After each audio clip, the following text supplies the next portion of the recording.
that emotion of fear that like I can't live like I used to be. Like I have to be more because I can't go back to that place. That's a huge motivator for success. Hey guys, what's up? It's Coach Carroll. Welcome to another video here on the YouTube channel.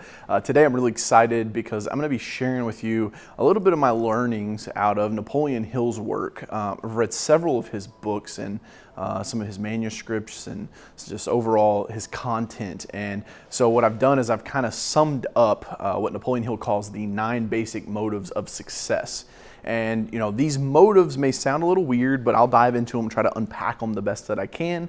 But these could either be emotions or desires, but essentially these are the building blocks of a person's character. Some of these, I will warn you, some of them are positive, some of them are negative, but however, these are motives of success. And so we'll hop right into these. And as always, if you have questions or you'd like me to elaborate in another video, just leave us a comment down below and we take care of you. So let's hop right into this. The first one is the emotion of love, and that one's pretty self-explanatory, right? But you might think, well, yeah, you love somebody else. It could also be the love for oneself. And so when you're thinking about, a person's character and their motives, is there a motive through the emotion of love? And so you've probably heard the saying that behind every successful man is a strong woman, right? Napoleon Hill breaks this down as the mastermind alliance. And so really, really strong and harmonious relationships, they are constructed and work within the confines of nature, and then nature is controlled by what Napoleon Hill calls universal intelligence or infinite intelligence. You may look at it as God or whatever your beliefs are, and we celebrate everybody's differences here. So, just stick with me. I know this stuff gets a little heavy, but I promise on the backside of this, you'll have a better understanding. So the first one is emotion of love. And so if you can ever play on these, and I don't really like to use the word play because it insinuates that you're maybe not taking it seriously or that you're manipulating someone. You have to remember that in communication, it's always important that we operate out of a place of integrity. And what I mean by that is that we're being good people and that we're doing it for the betterment of all parties involved, right? We want win-win situations, not win-lose or lose-win situations. So when it's talking about the emotion of love, someone can be deeply in love with another person, and if that person wants them to do a certain thing, maybe they're like, hey, I can't love you back unless you're at this certain level. That can cause the other person to go out and achieve great things. It can be a huge motive for them that they want to provide for that person. You may also see this with family members, right? And so like you'll see a guy, and my dad's one of these guys that worked his ass off his whole entire career, and it was because he wanted to provide for his family. He valued his family and his love for his family above anything else. And if you're a person like that, congratulations. It's one of the best people you can be, is full of love and wanting to provide for others. The second one is the emotion of sex. And, I say that with a smile on my face because it's so true. How often do we see in the news that someone's involved in a scandal or someone is, not where they're supposed to be because of the emotion of sex, right? There was a huge scandal that happened with the last president, with Donald Trump and Stormy Daniels.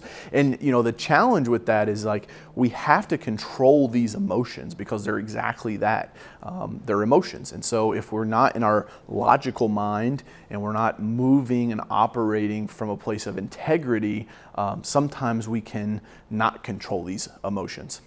Number 3 is the desire for material gain. And you guys see this all over Instagram, right? The Lambos, the Ferraris, the big houses, the big yachts. I mean, yeah, it all looks nice. But again, that is something that can motivate someone for success, is a desire for material gains.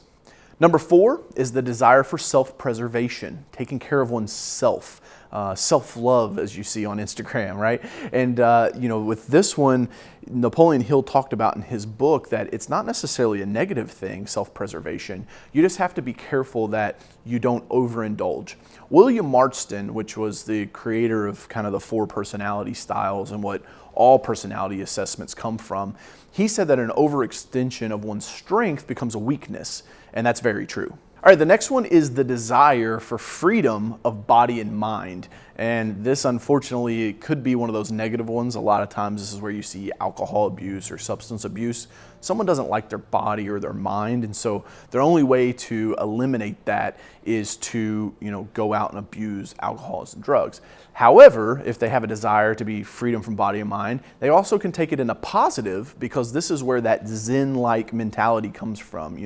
If you think of a monk out there on the side of a mountain meditating, that person has a true desire for freedom of body and mind, because they are one of the most disciplined people that have freed themselves from anything in the materialistic world.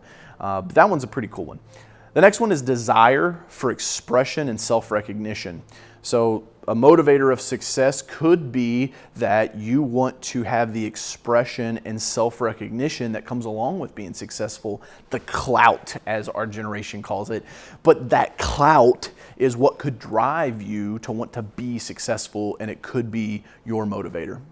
Got three here at the end. They get a little dark. The third from the last one here is the desire for life after death. The preservation of being a good person here. If you believe that there is life after death, you can find this a lot of times in different religious groups, that they will live a certain way here because they think that they'll be rewarded in an afterlife. And again, you can believe whatever you want to believe. That's a great thing about America, and a great thing about, even if you're watching this outside of America, shout out to all our international fans. If you have that desire for life after death, maybe that's your motive for success and to live the way that you live.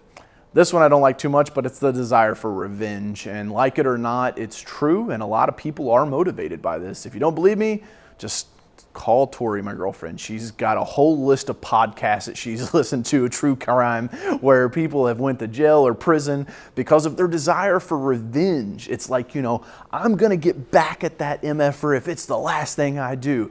You can't, it's just not a good place to be at. And again, remember, I said some of these are positive and some of these are negative. Like, I would rather you be more desired for love than the desire for revenge. And then lastly, which is probably the most powerful, and you guys should be no stranger to this, as we just came out of COVID, is the emotion of fear. Fear is something that can cause people to either succeed, or it can cause them to just completely be crippled.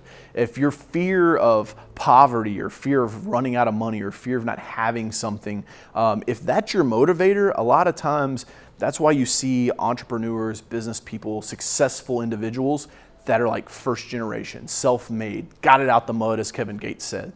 That emotion of fear that, like, I can't live like I used to be, like I have to be more because I can't go back to that place. That's a huge motivator for success. Hey, I hope you guys enjoyed this video.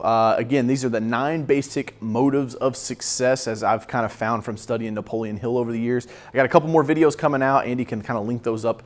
I think it's here or here on the other teachings or findings that I've learned from Napoleon Hill. But again, these 9 basic motives of success are very important. Learn to identify them, and then really, if you want to take it to the next level, learn to identify them in other people. Because again, as long as you're using it with integrity, you could really use this to gain influence, gain power, or gain more money by using these when you're negotiating or working deals with other people. So hopefully you enjoyed the video. Here's to your success. Hey guys, it's Coach Carroll. I hope you enjoyed the video. Make sure you click right here to subscribe to the channel to be notified when we drop new videos. Over here's the video that I recommend you watch next. And last but not least, over here you can click to get my free book, Phenomenal Phone Calls. We'll see you in the next video. Here's to your success.